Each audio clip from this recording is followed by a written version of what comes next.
大家好，我是马克。本期是来自小田正浩导演的《少年时代》。昭和19年夏，东京大轰炸前夕，士兵列队出发，奔赴战场。爸爸要回军队工作，哥哥要去工厂工作，妈妈也有妈妈的工作。15岁的风间同学只好去富山乡下的大伯家避难。分别时，风间想要爸爸最挚爱的代扣，爸爸给了，和代扣比，孩子更为挚爱。傍晚时分，大伯在车站接到母子俩。不善言辞的大伯带着行李先走，风间跟着妈妈步行前往。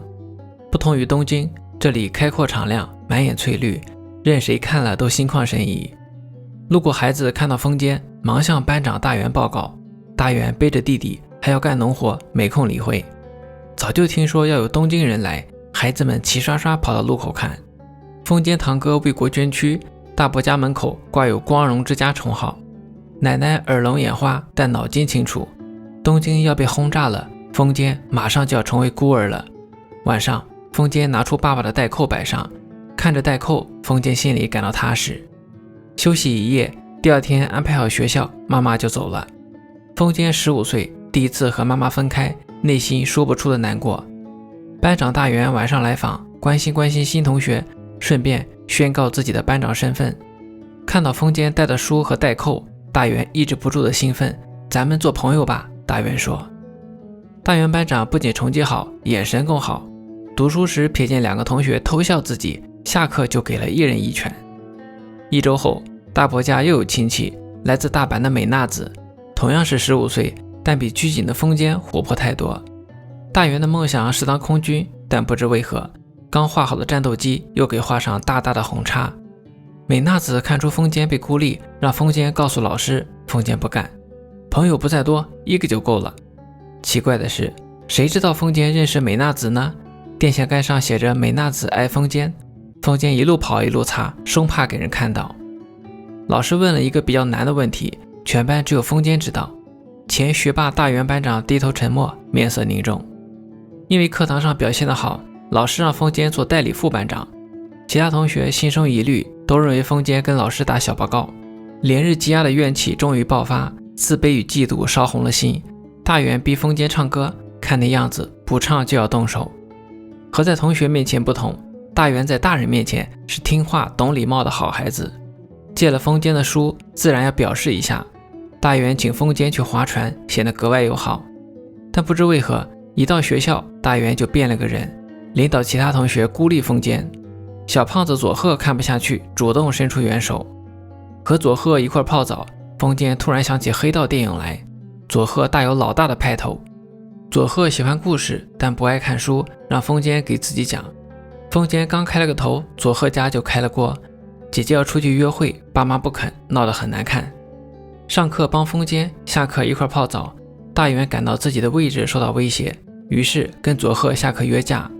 一个吨位重，一个个头高，2个人打得不可开交。上课铃响，佐贺惜败，收获熊猫眼1只。看完风间的书，大元没得看了，命令风间给自己讲故事。其他同学闻讯赶来，整日围着风间听故事。转眼到了冬天，漫天大雪，大家仍然围着风间听得津津有味。东京又来了17个孩子，连着学校老师一起。大元让风间加入那帮孩子，风间不肯，大元抬手就打。东京来的孩子看懵了，都愣着。大元小队挥手微笑，对那帮孩子表示热烈欢迎。风间感到极委屈，躲起来偷偷抹眼泪。一个晴朗的日子，风间去车站取书，大元听到，骑上脚踏车飞奔追去。车站附近是敌人的地盘，孩子们吃过大元的亏，听说风间认识大元，不消说是要报仇雪恨。千钧一发之际，大元手持50棍冲出，解救了风间。2人一路小跑，藏进一间照相馆。大元谎称在等大人，需要等到天黑。摄影师答应了，反正也没客人，待着就待着吧。风间被大元感动到，又是来救我，又是拍照，是最好的朋友。但风间始终想不通，为什么？那天为什么？大元将风间按倒，不停问，你不明白吗？真不明白吗？妈妈来信安慰风间，很多伟人都是在乡下长大的，那是非常好的经历。风间不知道哪里好，但当打雪仗时，看到对方包了石头，才多少有些体会。粉碎优美帝国，勇敢的日本士兵全军出击，元首巡视全军将领大大提升士气。剧场内的孩子们，远在富山乡下的孩子们皆感内心骄傲，向大荧幕行礼。前任副班长宽子大病初愈，已能正常上课。大元宣布，宽子身体没全好，副班长由风间担任。风间推脱两句，遭到大元高声斥责。美娜子很欣慰，原以为这个家伙混不下去，没想到他也学会奉承老大，熟悉游戏规则了。不错不错。是夜，风间心里憋得慌，冲大海喊道：“我不是懦夫，不是阿谀奉承者。”第二天，风间果然践行自己的话，不再讲故事，不再屈从于任何人。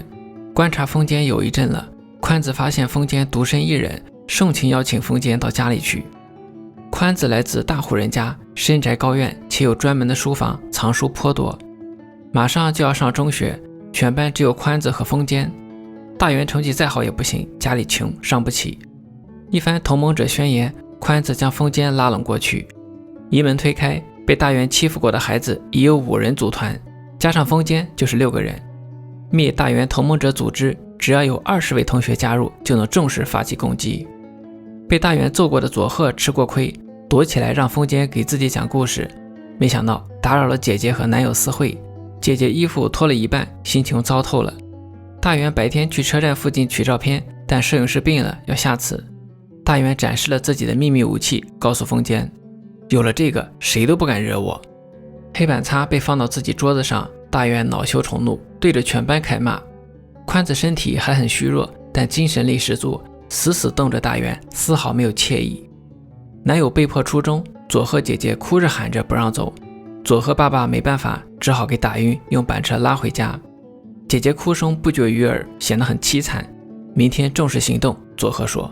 第二天午饭时间，全班除大元小队外，其他男生都不见了。大元察觉到什么，追到班里，没想到宽子已设下埋伏，大元的秘密武器也被偷偷没收。同盟军密切配合，佐贺趁势出击，在宽子的周到安排下，大元小队被瞬间摧毁。曾经受到欺负的同学排队报仇，风间沉默一阵，打出了自己的第一拳。被摧毁的大元孤身一人站在操场旁边，倒下一个王，马上又有新王出世。没了忌惮的佐贺想抢走风间的代扣，风间不给，佐贺抬手就打。没了大元在，佐贺愈发嚣张，让风间讲故事，风间不讲，抬手就打，随时随地。不仅对风间如此，对其他同学也同样。佐贺力气大，想打谁就打谁。前王大元成了边缘者，课上被殴打，课下也不饶过。大元一瘸一拐来到学校，无论老师怎么问，都说是不小心摔的。老师气愤，训斥大家：你们的身体是国家的，怎么能自己做主呢？荒唐！人外有人，天外有天，强中自有强中手。拳头硬的只是莽夫，永远打不过依靠众人的领导者。旧王新王都被打倒，惩罚是无情无尽的。风间觉得够了，宽子苦笑说：不，永远不够。随着战火在本土蔓延开，连富山都遭轰炸，天被染成红色，红得刺眼。1945年8月15号中午，晴。得知日本战败的消息，大伯抱头痛哭，以后可怎么办？要怎么活下去？佐贺姐姐疯了一样在院子里跑，男友还活着，已通了电话，不多日就回家。妈妈第一时间从东京赶来，抱着风间就哭，眼泪噼里啪啦的掉。要离开了，风间心里难过，抱着大伯就是哭，眼泪噼里啪啦的掉。离开之前，风间将爸爸的代扣送给大元。大元家里穷，连间像样的屋子都没有。风间走后，大元才抱着弟弟从茅房走出来。番茄红了，云朵飘过，羊在吃草，夏天就要过去了。列车员不让孩子们唱军歌，怕受罚。大伯怒斥道：只会唱这个，都是你们教的好，唱，大声唱。汽笛拉响，车轮转动，风间冲站台挥手，满眼不舍。正在干活的大元想到什么，突然停住，而后拼了命的往车站方向跑。风间从窗户里看到大元挥着帽子跟好友再见。目送风间离开后，大元向开进隧道的火车行礼。番茄红了，云朵飘过，羊在吃草，这个夏天就要过去了。尾巴，这部90年漫改作品是我心目中小田正浩导演最好的一部。用中国人做菜的标准衡量就是色香味俱全。首先是色，观感极佳，浓厚的岁月感将人一秒拉入荧幕中。小演员们生动自然，全然没有刻意的表演痕迹，喜欢你、讨厌你都会简单清晰直接的表现出来。然后是香，田间地头，日落黄昏，扑面而来的回忆惹人思绪万千。再然后是味，打闹、开心、难过、悲伤，一段少年的成长经历呈现出一个时代的缩影。结尾的火车送别使人更添惆怅，人是经历塑造的，经历过的事变成记忆储存在脑子里，构成一个人。从某种程度上说，少年时代的价值观一旦被塑造，在之后就很难改变了。我在农村长大，无论小学还是中学，大员班长这样的人是一直存在的。准确的说，不是一个人，是这个角色一直存在。少年江湖可以看作是初代江湖，拳来拳往，打打杀杀。成年人江湖一般就过渡到人情世故了。人情世故往细了说，就2个字：平衡。片中的副班长受到家庭影响，作为班级的第2代权力中心，已经初具成年人江湖的雏形了。阿成有个短片叫《江湖》，说得很好。孙承久90多岁了，身子还算硬实。俗话说，尿尿尿湿还，咳嗽屁出来，就是老了。孙承久当然不是说这些症状一点没有，而是脑筋相当清楚。脑后留辫子，妹子裹了小脚，孙承久都记得清楚。妹子裹小脚上茅房不方便，娘搀了去。娘也是小脚，娘俩一步一蹭，妹子一步一哭，跟娘说：“娘，我疼的哟。”妹子张着2只胳膊，一步一吸气。娘说：“你不裹，日后可怎么嫁？”孙承久站着看，小年纪就知道替妹子疼。至于日后怎么嫁，孙承久不能懂。总之，缠脚是个必须的事儿吧。就像年30守夜，困得一头磕到桌子上，还是要守。子时鞭炮一响，响的那叫一个解恨。